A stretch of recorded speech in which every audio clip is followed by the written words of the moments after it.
بسم اللہ الرحمن الرحیم۔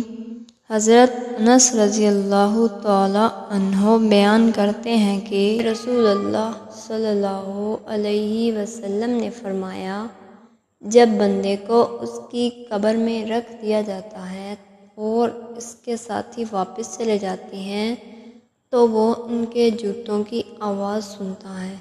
اسی اثنا میں دو فرشتے اس کے پاس آتے ہیں تو وہ اسے بٹھا کر پوچھتے ہیں، تم اس شخص محمد صلی اللہ علیہ وسلم کے بارے میں کیا کہا کرتے تھے جو مومن ہے؟ تو وہ کہتا ہے، میں گواہی دیتا ہوں کہ وہ اللہ کے بندے اور اس کے رسول ہیں۔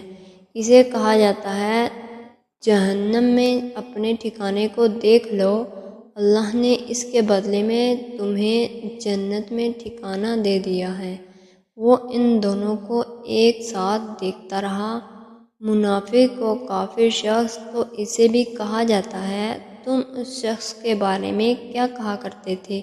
تو وہ کہتا ہے، میں نہیں جانتا، میں وہی کچھ کہتا تھا جو لوگ کہا کرتے تھے۔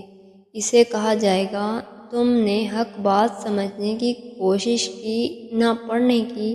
اسے لوہے کے ہتھوڑوں کے ساتھ ایک ساتھ مارا جائے گا تو وہ چیختا چلاتا ہے جیسے جن و انس کے سوا اس کے قریب ہر چیز سنتی ہے۔